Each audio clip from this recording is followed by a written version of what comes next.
हे दोस्तों, welcome to फिनपीडिया। दोस्तों, जब बात पैसों की आती है तो लोगों का फोकस सिर्फ इतना ही रहता है कि पैसों को कमाना कैसे है, या फिर वो सिर्फ ये सोच रहे होते हैं कि अपने खर्चों को कम कैसे करें और सेविंग्स कैसे करें। पर कोई इस बात पर ध्यान ही नहीं देता कि पैसा काम कैसे करता है, क्योंकि देखा जाए तो पैसा कोई फिजिकल चीज नहीं है, बल्कि मनी हमेशा साइकोलॉजिकली ज्यादा इफेक्ट करता है। आज के वक्त में आप खुद ही सोच लो कि दिन में कितनी बार आपको सिर्फ पैसों से रिलेटेड ही थॉट्स आते हैं कि अगर मेरे पास पैसा होता तो मैं ये कर रहा होता, या फिर मेरे को स्ट्रगल नहीं करना पड़ता। यानी मनी आपकी साइकोलॉजी को रोज इम्पैक्ट करता है। तो इसलिए मनी के बारे में अच्छे से समझने के लिए आपको उसकी साइकोलॉजी को समझना पड़ेगा और हमारे माइंड और मनी के रिलेशनशिप को बेटर करना होगा। ऑथर मॉर्गन हाउसल कहते हैं, फाइनेंशियल सक्सेस कोई हार्ड साइंस नहीं है, बल्कि ये सिर्फ एक सॉफ्ट स्किल है जिसमें आप पैसों के बारे में क्या जानते हैं इससे कहीं ज्यादा इंपॉर्टेंट ये है कि आप पैसों के साथ कैसा बिहेव करते हैं, क्योंकि ये चीज आपकी पैसों के साथ साइकोलॉजी को समझने में बहुत ज्यादा हेल्प करेगा और आपको ट्रूली फाइनेंशियली फ्री और वेल्दी बना पाएगा। तो सबसे पहला सवाल,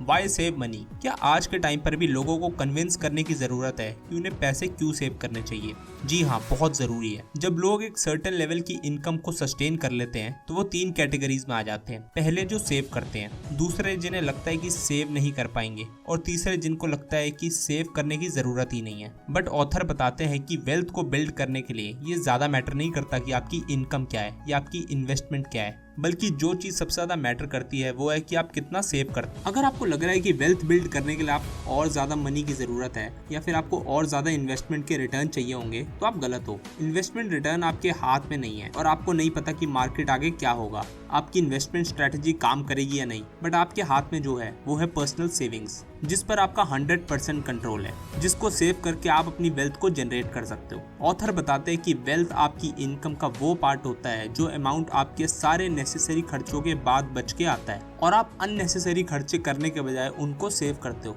तो वो वेल्थ में कन्वर्ट हो जाता है। Number 2, power of compounding. Warren Buffett की टोटल वेल्थ $86 बिलियन है, मगर $86 बिलियन में से $82 बिलियन उनको अपने 65th बर्थडे के बाद मिले। अगर आप वॉरेन बफेट के सक्सेस को उनकी IQ और उनके एफर्ट से जज करते हैं तो आप गलत करोगे, क्योंकि कोई इस बात पर ध्यान नहीं देता कि वो आधी सेंचुरी से भी ज्यादा टाइम से इन्वेस्ट कर रहे हैं। वॉरेन बफेट ने 10 साल की एज से सीरियस इन्वेस्टिंग स्टार्ट कर दी थी और 30 की एज में वो एक मिलियनेयर बन गए थे। बफेट के सक्सेस का रीजन सिर्फ ये नहीं है कि वो एक बहुत अच्छे इन्वेस्टर हैं, बल्कि उनकी सक्सेस का मेन रीजन है कि वो बचपन से ही बहुत अच्छे इन्वेस्टर बन चुके थे। ऑथर कहते हैं कि वॉरेन बफेट की स्किल है इन्वेस्टिंग और उनका सीक्रेट है टाइम। कंपाउंडिंग एक ट्री को प्लांट करने जैसा है, जिसमें आपको 1 साल में प्रोग्रेस नहीं दिखेगी, 10 साल में आपको वो ट्री बड़ा होते हुए दिखेगा और 50 सालों में वो ट्री इतना बड़ा हो जाएगा कि आप इमेजिन भी नहीं कर पाओगे। कहने का पॉइंट ये है कि आपके पास जितना भी पैसा हो उससे ही स्टार्ट कर लो, पर जल्दी से जल्दी इन्वेस्टिंग शुरू कर दो और टाइम को कंपाउंडिंग का मैजिक देखने दो। थर्ड पॉइंट, पैसा कमाना एक स्किल है जो आप सीख सकते हो, पर उन पैसों को सस्टेन करना एक अलग स्किल है। पैसा कमाने में आपको बहुत ज्यादा रिस्क लेना पड़ता है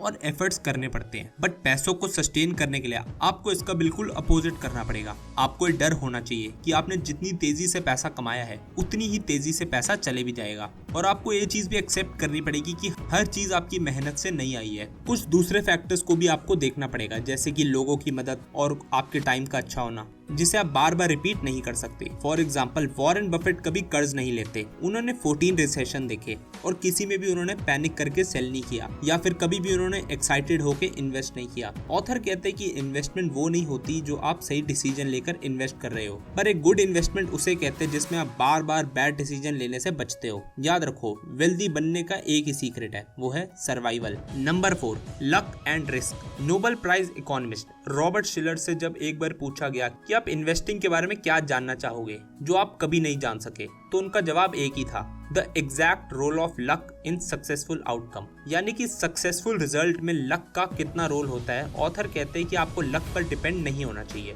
मगर उसको इग्नोर भी नहीं करना चाहिए। इमेजिन करो आपने कोई बिजनेस स्टार्ट किया है जिसमें 80% चांस है कि लकीली आप सक्सेसफुल हो जाओ और 20% चांस है कि आप फेल हो जाओ।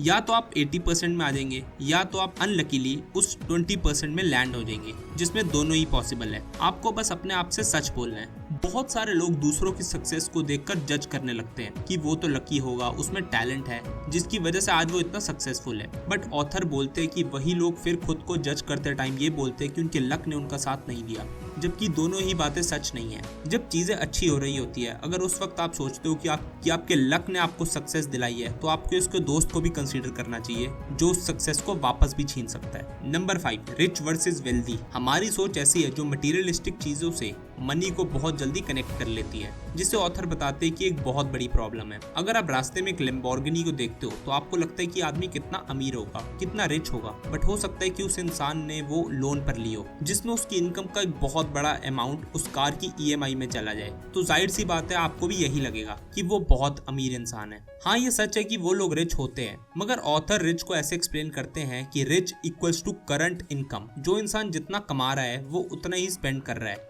जो हम देख सकते हैं। आप किसी को देखकर ये बता सकते हो कि वो अमीर है या नहीं, बट आप किसी के लाइफस्टाइल को देखकर ये नहीं बता सकते कि वो वेल्दी है या नहीं। वेल्थ वो होती है जो खर्च नहीं करी जाती, जैसा कि इन्वेस्टर बिल मैन कहते हैं, रिच लोग अपने पैसा खर्च करके अच्छी से अच्छी चीज खरीदते हैं। तो अगर आप भी यही फील करना चाहते हो तो ये सिंपल है। अगर आप अपने सारे पैसों को स्पेंड करके एक्सपेंसिव फोन खरीद लो, महंगे रेस्टोरेंट में जाओ, बहुत सारी शॉपिंग करो, जिससे आपको ये तो फील होगा कि आप बहुत रिच हो। लेकिन अगर आपको वेल्दी सिर्फ कुछ समय के लिए नहीं रहना, तो आपको अपने पैसों को सेव करना होगा, उसे इंक्रीज करना होगा, जिससे कि आने वाले टाइम में आप अपनी करंट इनकम से भी ज्यादा खरीद सको।